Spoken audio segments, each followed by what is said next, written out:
আসসালামু আলাইকুম, শুভরাত্রি। আমি ডাক্তার ওয়াহিদুর রহমান। আমি আজকে আলোচনা করব এক ধরনের ওরাল ভ্যাকসিন নিয়ে। আমরা ভ্যাকসিন সম্পর্কে বা টিকা সম্পর্কে সবাই জানি। বিশেষ করে করোনা পরবর্তী সময়ে আমাদের জনসাধারণ সকলের মধ্যেই ভ্যাকসিন সম্পর্কে একটা আগ্রহ বা সচেতনতা বা একটা আইডিয়া তৈরি হয়েছে।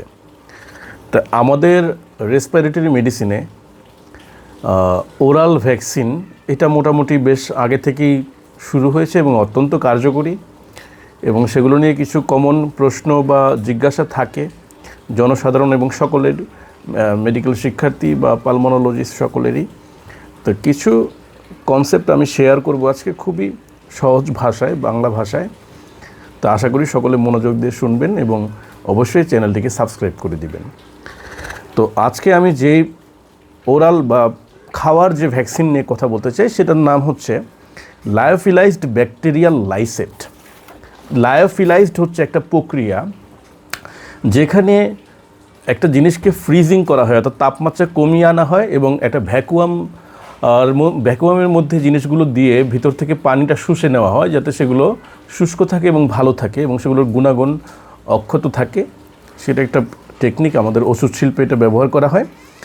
তো এইখানে সাধারণত জীবন্ত যে ব্যাকটেরিয়াগুলো, যে জীবাণুগুলো আছে, 8টি জীবাণু, সেটার মোটামুটি 13টি স্ট্রেন অর্থাৎ 13টি গ্রুপ নিয়ে এই ইয়েটা তৈরি করা হয়, এই ওরাল মানে খাওয়ার ভ্যাকসিনটা তৈরি করা হয়। ঠিক আছে, যেটা আমাদের শরীরে একটা ইমিউন স্টিমুলেন্ট হিসাবে কাজ করে, অর্থাৎ আমাদের শরীরের মধ্যে রোগ প্রতিরোধ ক্ষমতা বৃদ্ধি করে, সহজ ভাষায়। তো কোন কোন 8টি ব্যাকটেরিয়া রয়েছে সেটা আমি একটু বলেছি। খুবই কমন যেগুলো আমাদের শ্বসনতন্ত্রের উপরের অংশ এবং নিচের অংশে, আমরা মোটামুটি জেনেছিলাম যে আমাদের যে ল্যারিংস মানে শ্বাসতন্ত্র, স্বরযন্ত্র বলি যেটাকে আমরা, সেটার উপরের অংশটুকু নাক থেকে শুরু করে নাক, কান এবং সাইনাসগুলো, ফ্যারিংস, ল্যারিংস, এগুলোকে আমরা আপার রেসপিরেটরি ট্র্যাক্ট বলি, আর নিচের অংশটাকে একবারে লাংস পর্যন্ত আমরা লোয়ার রেসপিরেটরি ট্র্যাক্ট বলি। তো এইখানের সবচেয়ে কমন যে 8টা জীবাণু বা ব্যাকটেরিয়া রয়েছে সেগুলোর থেকে অ্যান্টিজেন অর্থাৎ এমন কিছু উপাদান নিয়ে তৈরি করা যেগুলো ভ্যাকসিনের কাজ করে। এগুলো শরীরের মধ্যে যখন প্রবেশ করে তখন এটার এগেনস্টে অ্যান্টিবডি তৈরি হয়, যেটা আমাদেরকে দীর্ঘমেয়াদী প্রতিরক্ষা দিয়ে থাকে। তো সেই 8টি জেনাস হলো Streptococcus viridans, Staphylococcus aureus, Streptococcus pyogenes, Klebsiella pneumoniae, Klebsiella ozaenae, Haemophilus influenzae B, Moraxella catarrhalis এবং স্ট্রেপ্টোকক্কাস নিউমোনিয়াসের 6টা সাবটাইপ। অর্থাৎ ওখানে 7টা আর এখানে স্ট্রেপ্টোকক্কাস নিউমোনিয়া যেটা খুবই কমন, সেটার 6টা সাবটাইপ, মোট 13টা সাবটাইপ নিয়ে আমাদের এই ভ্যাকসিনটা তৈরি। এবং এখানে মোটামুটি 48 বিলিয়ন অ্যান্টিজেন এই ব্যাকটেরিয়াগুলো থেকে কালেক্ট করা হয়ে এই লায়োফিলাইজ টেকনিকের মাধ্যমে খাবার ট্যাবলেট অথবা ক্যাপসুল আকারে বাজারে নিয়ে আসা হয়েছে, যেটা ভ্যাকসিন হিসাবে কাজ করছে। তো আসলে আমাদের দেশে 2টা কোম্পানি এনেছে। সর্বপ্রথম ইউনিমেড কোম্পানি, ওরা সাবলিঙ্গুয়াল ট্যাবলেট অর্থাৎ জিহ্বার নিচে দিলে গলে যায় এমন, আমি এটার প্রক্রিয়াটা বলে দিব আপনাদেরকে, এমন একটা ট্যাবলেট ফর্মে এনেছে। এবং পরবর্তীতে জ্যাস যে কোম্পানিটা রয়েছে আমাদের, সেটা আমাদের আরেকটু সহজতরভাবে ক্যাপসুল আকারে এনেছে এই জিনিসটাকে, যেটা গলৎকরণ করা অধিকতর সহজ। তো আমি তাদেরকে ধন্যবাদ জানাই যে একটা ভ্যাকসিন মানে আমাদের কাছে মনে হয় যে এটা আসলে একটু জটিল ব্যাপার বা এটা একটু দুর্লভ, কিন্তু এটাকে খুব সহজভাবে মানুষের হাতের নাগালে খুব সহজ পাচ্যভাবে তৈরি করা হয়েছে এবং তেমন কোনো জটিলতা নেই। তো আসলে কি কি সুবিধা পাওয়া যাবে, কি কি কারণে আমরা দিব, প্রথমে আমরা মেকানিজমটা জানি, কীভাবে কাজ করে। আমরা জানি অ্যান্টিজেন প্রবেশ করলে অ্যান্টিবডি তৈরি হয় এবং অ্যান্টিবডি বিভিন্ন ধরনের হতে পারে, IgA, IgG, IgM, বিভিন্ন। IG মানে ইমিউনোগ্লোবুলিন। তো আমরা জানি যে ইমিউনোগ্লোবুলিন এ হচ্ছে আমাদের সিক্রেটরি অ্যান্টিবডি, অর্থাৎ সেগুলো আমাদের শ্বসনতন্ত্রের বিভিন্ন জায়গা থেকে খরিত হয়, নিঃসৃত হয় এবং সেখানে যে মিউকোসা অর্থাৎ আমাদের শ্বসনতন্ত্রের পুরো একবারে উপর এবং নিচের যে লাইনিং আছে, যে দেয়াল আছে বা প্রাচীর আছে, সেটার মিউকোসাকে প্রোটেকশন দেয় হচ্ছে সেই ইমিউনোগ্লোবুলিন এ। ইমিউনোগ্লোবুলিন এর যদি ঘাটতি থাকে সেটা জন্মের পরবর্তী সময়ে হতে পারে অথবা জন্মগত কিছু রোগের কারণে হতে পারে, যেটাকে আমরা ইমিউনোডেফিসিয়েন্সি বলে থাকি। যদি এরকম হয় তাহলে কিন্তু তাদের শ্বসনতন্ত্রের রোগ, স্পেশালি জীবাণু ইনফেকশন খুব বেশি হয়ে থাকে। এবং কোনো কারণে যদি এগুলো কমে যায়, যেমন দীর্ঘমেয়াদী স্মোকিং যেটা সিওপিডি, সেটার জন্য হতে পারে। বিভিন্ন অন্যান্য ইমিউনো কম্প্রোমাইজ যেমন ডায়াবেটিস বা ক্রনিক কিডনি ডিজিজ, এগুলোতে আমাদের ইমিউনিটি কিন্তু কমে যায়। এছাড়াও অনেক ফুসফুসের রোগে, ব্রঙ্কিএক্টাসিস, এগুলোতেও কমে যেতে পারে। তো সেক্ষেত্রে এগুলোর একটা যোগান দিতে পারে এবং মিউকোসাল প্রোটেকশন দেয়। এর মাধ্যমেই কিন্তু আমাদের ইসমিজেন বা ব্রঙ্কোভ্যাক্সম, আমি নামটা বলেই দিলাম, ওরা কিন্তু কাজ করে। দুইটা কোম্পানি, ইউনিমেডের ইসমিজেন যেটা সাবলিঙ্গুয়াল ট্যাবলেট এবং জ্যাস কোম্পানির হচ্ছে ব্রঙ্কোভ্যাক্সম যেটা ক্যাপসুল আকারে কাজ করে। এগুলো আমরা ওরাল ভ্যাকসিন আমাদের। আচ্ছা, কী কী রোগে আমরা ব্যবহার করি? এটা অ্যাকিউট, সাব অ্যাকিউট এবং ক্রনিক। অর্থাৎ অ্যাকিউট যেটা খুব স্বল্প সময়ের মধ্যে হয়ে থাকে এবং দীর্ঘ সময়ের মধ্যে, সাধারণত 7 দিনের মধ্যে এবং 7 দিনের পরে যে রোগগুলো হয়, যেটা দীর্ঘমেয়াদী, যেমন সিওপিডি কয়েক বছর ধরে তৈরি হয়, দীর্ঘদিন সারা জীবনই মোটামুটি থাকে। এই যে বিভিন্ন শ্বসনতন্ত্রের যে রোগগুলো আছে, মোটামুটি সব ক্ষেত্রে দিতে পারে প্রোটেকশন। এটা সাধারণত কিন্তু প্রতিরক্ষামূলক, এটা এমন না যে ট্রিটমেন্ট। হ্যাঁ, যেমন একটা অ্যান্টিবায়োটিক যেমন আমরা একটা ইনফেকশন হলে দিয়ে দিলাম, সেটা মোটামুটি ভালো হয়ে গেল, ব্যাপারটা এরকম না। এটা আসলে প্রতিরক্ষা দেওয়ার জন্য। তবে কি আপনি চাইলে অ্যাকিউট এবং ক্রনিক, অর্থাৎ যখন হুট করে প্রবলেমটা তৈরি হয় তখন আপনি কিন্তু ব্যবহার করতে পারবেন কিছু কিছু ক্ষেত্রে, সেটা আমি বলেছি। বেশিরভাগ ক্ষেত্রে আমরা ক্রনিক ডিজিজে ব্যবহার করব। অর্থাৎ প্রতিরক্ষামূলক মানে একটা রোগ হওয়ার আগেই আমি এটাকে দিয়ে দিব যাতে রোগটা না হয় বা কম হয় বা রোগের মাত্রাটা ধীরে হয়, রোগটা ধীরে হয় বা মাত্রা কমে আসে। এই জন্য তো কোন কোন ক্ষেত্রে দেওয়া যায়, যেমন কমন কোল্ড, সবচেয়ে কমন যেটা আমাদের সাধারণ ঠান্ডা কাশি লাগে, এটা আমাদের সবারই হয়। কমন যেটা ইউজুয়ালি ভাইরাস দিয়ে বেশি হয়, sinusitis, pharyngitis, laryngitis, epiglottitis, tonsillitis, otitis, bronchitis, bronchiolitis, pneumonia এবং সর্বোপরি অ্যাকিউট এক্সাজারবেশন অফ সিওপিডি। ঠিক আছে, যেটা খুবই কমন। আচ্ছা, তো কাদেরকে দেওয়া যাবে? আসলে যেটা সাবলিঙ্গুয়াল ট্যাবলেট সেটা সাধারণত 3 বছরের বেশি বয়সী বাচ্চাদের থেকে শুরু করে অ্যাডাল্ট সর্বস্তরের পরবর্তী সকল বয়সী জনগণকে দেওয়া যাবে।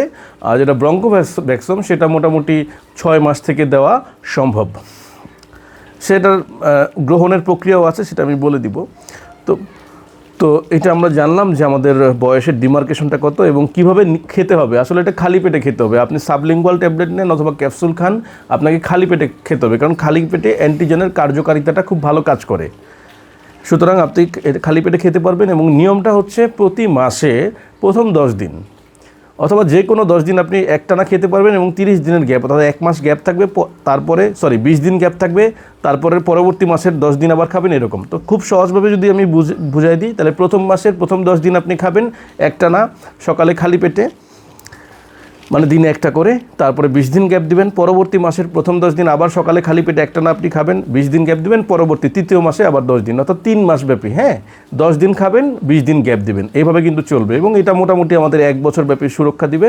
পরবর্তী বছর আমরা খাবো যাদের হচ্ছে দীর্ঘমেয়াদী রোগগুলো, যেমন সিওপিডি আছে, ব্রঙ্কিওলাইটিস অথবা ব্রঙ্কিএক্টাসিস এসব আছে, তারা কিন্তু দীর্ঘমেয়াদী মোটামুটি প্রতি বছরই নিতে থাকবে, যেহেতু একটা ভ্যাকসিনের একটা নির্দিষ্ট মেয়াদ থাকে। এটা এমন কিছু কিছু ভ্যাকসিন আছে লাইফ লং প্রোটেকশন দেয় এবং কিছু কিছু ভ্যাকসিনের কার্যকারিতা সীমিত, যেমন এই ভ্যাকসিনটাও, সেটাও আপনার মোটামুটি, এটা যেহেতু ব্যাকটেরিয়াল প্রোডাক্ট, সরাসরি ব্যাকটেরিয়া থেকে আসে, মোটামুটি 9 মাস থেকে 1 বছর পর্যন্ত সর্বোচ্চ আপনাকে প্রোটেকশন দিতে পারে। এবং আসলে লিটারেচার লেখা আছে সর্বোচ্চ 9 মাস। তো 3 মাস আমরা খেলাম আর পরবর্তী 9 মাস, এই 1 বছর কিন্তু হয়ে গেল। শেষ হওয়ার পরে আবার তারপরে 3 মাস, আবার 9 মাস গ্যাপ, আবার 3 মাস, এভাবে আমরা মোটামুটি চালাই যেতে পারি। তাহলে আমাদের একটা ভালো প্রতিরক্ষা আমরা পাবো।